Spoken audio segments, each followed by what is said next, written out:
How big a deal is this? I don't think you can overstate it. I mean, really what you talked about earlier with the fact that this is, connecting the heartland of Ethiopia to a major port in Djibouti. That's one part of it, cutting down the travel time to just 10 hours or 12 hours for cargo. But really symbolically, I think this is much more important because it's really the emergence of the standard gauge railway standard in Africa. If you recall, during the colonial period, this railroad originally was built by the French in 1917.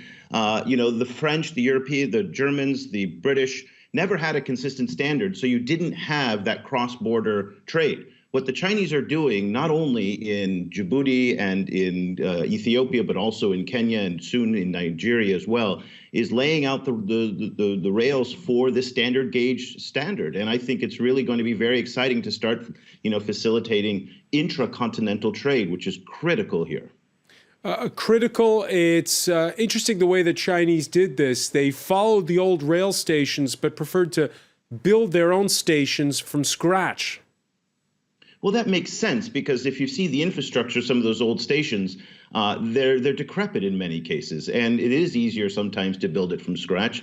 Also, there's different standards for what the stations need to be built on, so building on that old infrastructure probably didn't make a whole lot of sense, and building it from scratch, it was probably the most logical thing to do. Again, I don't have any inside knowledge on the engineering of this or what they did for it, but at the end of the day, these are decisions made between the Ethiopians and the Chinese, and there's oftentimes a misunderstanding that the Chinese are imposing themselves or somehow directing this, and oftentimes, in most cases, this is a bilateral agreement that goes between two sovereign governments, and they work together on these issues. Now, building the rail line is one thing. Maintaining it is another, Eric. We've seen how private concessions in West Africa regularly break down. We had a recent bad rail accident in Ivory Coast. Are the Chinese going to be up to the task?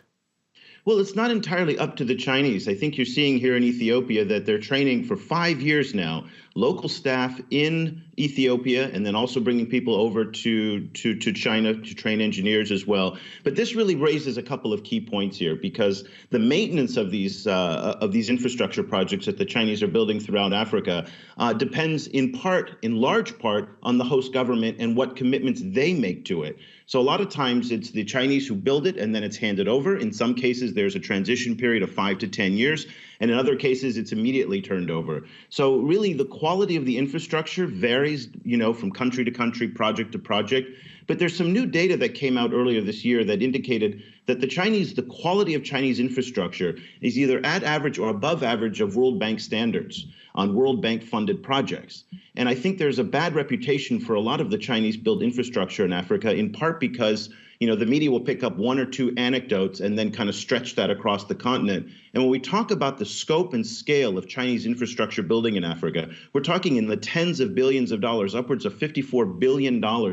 And really, so to take one or two anecdotes is really not necessarily representative of the whole. And I really recommend that people look into the data, because the data shows that the quality of the infrastructure is actually above average in most cases.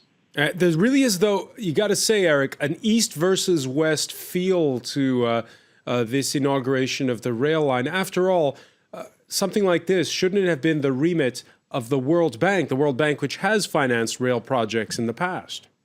Really, I think that's a narrative that the media kind of frames, particularly in the West, because the West is most decidedly losing influence in Africa. I think it's pretty evident across the board.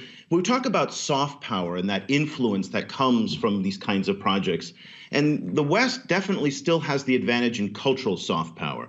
But when the Chinese are actually delivering roads, bridges, hospitals, ports, airports, the African Union headquarters, we can go down the line of in the long list of tangible things that people can see and feel. In Addis Ababa, there is a new electric, above ground rail line.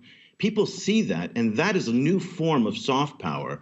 And so when we talk about hearts and minds in places like Africa and throughout the continent, the Pew Global, survey really indicates that these types of projects produce dividends for the Chinese in ways that the West simply isn't engaged in. Well, of course, a World Bank project, won't it also include tougher standards on things like environmental impact studies and social justice? It certainly does. And, the problem with the World Bank is that, the World Bank's been active in Africa for decades. A lot of the projects have been wasteful. A lot of the projects have been dictated by, various members of the World Bank. They've not necessarily been what host governments want. Then you kind of talk about this very important issue of, the Chinese approach, which is the no strings attached. So the Chinese come into an African country. They're not worried about human rights. They're not worried about civil rights. They're not worried about democracy or political reform. The United States and the Europeans, they have a very strong voice in the World Bank, so they do attach a lot of conditions to that, whether it's environmental, political, any of these different things. So there's a preference in many cases for African governments to deal with the Chinese, in part because they don't want the meddling from the West. Which brings us, by the way, Eric, which brings us to the timing of all of this. It's coming after that stampede we saw over the weekend of the Oromia people, which took place, by the way, right next to one of the stations for this rail line. What do you make of that? The fact that, the Ethiopian government right now is engaged in what critics call a full-scale crackdown. Listen, the Ethiopian government is very much aligned in many ways with the Chinese government on civil rights and control of internet freedom. In fact, it's the Chinese that are actually installing vast parts of the new data networks, probably with the same types of censorship controls that exist in China. So there's a lot of reason to be worried about what the Chinese are doing in Ethiopia in terms of supporting the government, certainly not challenging the government. You're not going to see the Chinese necessarily kind of push the Ethiopians to reform in any way or to ease up on central rule. And that's something that really frustrates the West. But this is a hallmark policy of the Chinese, which is their non-interference doctrine. They don't meddle in the internal affairs of other countries. That goes back decades. According to that's their party line. So, when we see these kinds of civil unrest in places like Ethiopia, it has no effect whatsoever on the bilateral relationship with China. That is a very different type of dynamic than it would be, say, if the United States was funding something like this, where they might actually have some concerns. But this is not something that's linked to the infrastructure development in any way, in the eyes of the Chinese, certainly.